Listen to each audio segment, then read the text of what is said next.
got some news here, Connie. We have the Devils announcing. He's getting me in trouble. I know. You know what? It's all love here on NHL Now, but we do have some serious news, unfortunately, for Lindy Ruff and fans of his.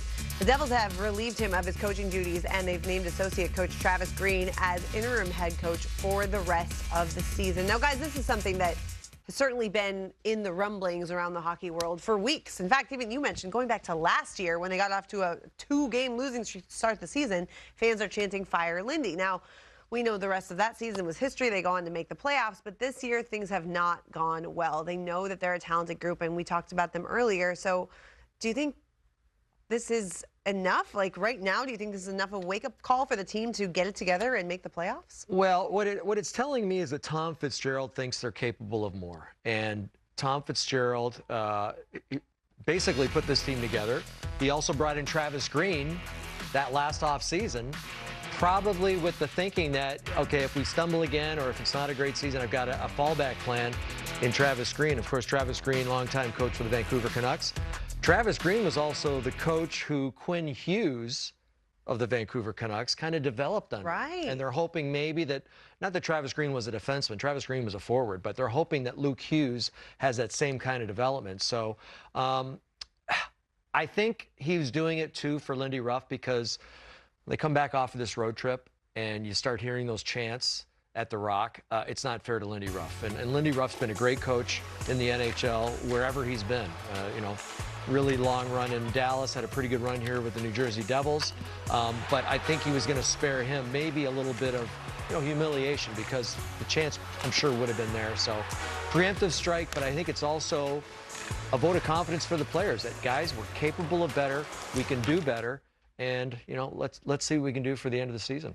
Yeah, it's surprising, but not. I think, as you said, Lindy's kind of been on the hot seat ever since he got there, it feels like. I remember I was there when John Hines got fired and Elaine Nasruddin finished the season. Then they hired Lindy that summer, and I spoke to him briefly, and then I was bought out and left the team. But we were all a little bit surprised that he was the pick back then. Not in a bad way. We just didn't know that he was sort of an option or on the radar. And he's done a good job with that group. I think he brought them in the right direction. There were some lean years in there. But last year they took that jump, and I think that's what they were expecting. But even last year they had Andrew Brunette in as the associate head coach, and then they brought in Travis Green as the associate. So it seems like they were always sort of grooming somebody. Yeah, just had someone there in case. But last year Lindy did a great job, and they took off. And I think when you have a young team like the Devils with that potential, you're hoping the arc continues to go upward. And as soon as it starts to go back the wrong direction, you don't want a younger team to be fragile and not trust their coach or lose the coach's voice or message. So again, maybe they're finding it hard to make a move right now to fix the roster, and the best thing we can do is fix the coaching position. And that's what a lot of teams do. You can't fire all the players. That's the exactly thing, right? It's easier to fire the coach. So let's hear what GM Tom Fitzgerald had to say. This courtesy of Amanda Stein on Twitter. Fitzy said, "I hold our entire organization to the highest levels of accountability to focus on being a competitive team that expects to be a perennial playoff contender. Unfortunately, we are not currently at that level, and I needed to make this decision." He went on to say this was an extremely difficult conversation to have with Lindy based on the relationship that he and I have. He was the right coach to develop our young players on the ice, and above all else, he is a tremendous person. Let's bring in Elliotte Friedman once more. We thought we would leave you alone the rest of the day, but the news just keeps happening. What was your instant reaction to seeing Lindy Ruff out in Jersey? First reaction was better get off the Peloton because NHL Network is calling again. So that was my first reaction. Look, I listened to what you guys said, and I think you guys have a lot of truth there. To me, it's not a surprise it happened. It's a surprise at the timing. And I think that what this says, look, one of the things that's going on is Tyler Toffoli. And Tyler Toffoli doesn't have a contract for next year as it stands right now. They're talking to him, but the word is they really prefer not to trade him. And what that says to me is that the Devils simply do not want to give up on their season. And this move today is more of that to me, that they want to finish strong. They want to try to make a run.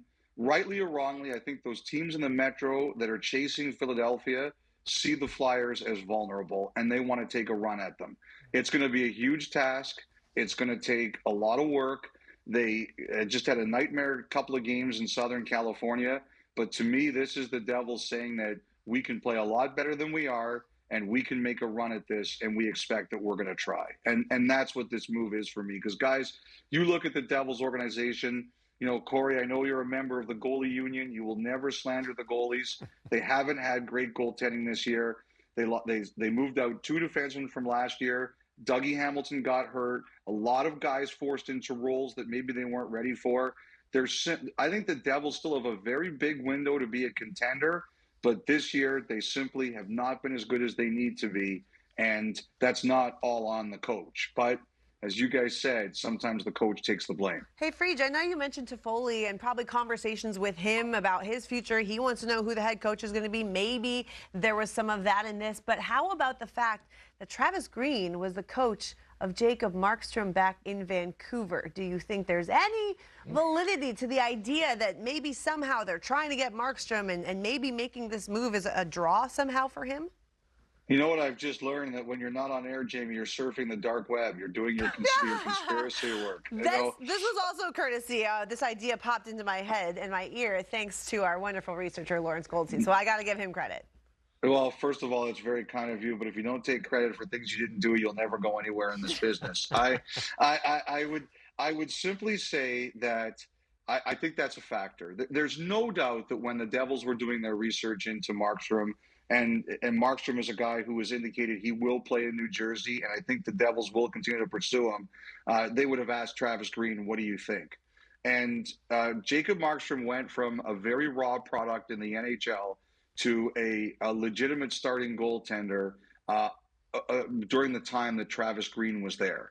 And he would absolutely know how good Markstrom is. He would absolutely be able to give a report, and I'm sure they consulted him about it.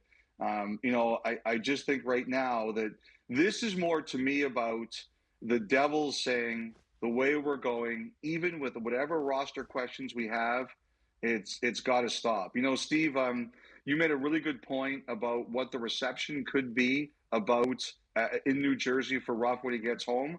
I talked about that with him about 15 years ago when he was coaching still in Buffalo. And he said that you sign up for that. I remember he always said that when you're the coach, when things go good, they love you. When things go bad, you're the guy who takes the most of the blame. And well, I'm sure that would have bothered him internally. I don't think he would ever let it show. And I'll say this about Lindy Ruff. He would never be afraid of that. Like if you were to say to him, we don't want you to face an angry crowd, I think he would almost be like insulted that someone would think he need to be protected from that. Yeah, good point. He's a stand-up guy. Friedge, do you think the fact that Travis Green kind of helped develop Quinn Hughes, he helped develop Elias Pettersson, a lot of those types of young players in New Jersey, is that certainly going to help his resume in any way? I think it does, absolutely. I mean, as you said, he's dealt with young star players before.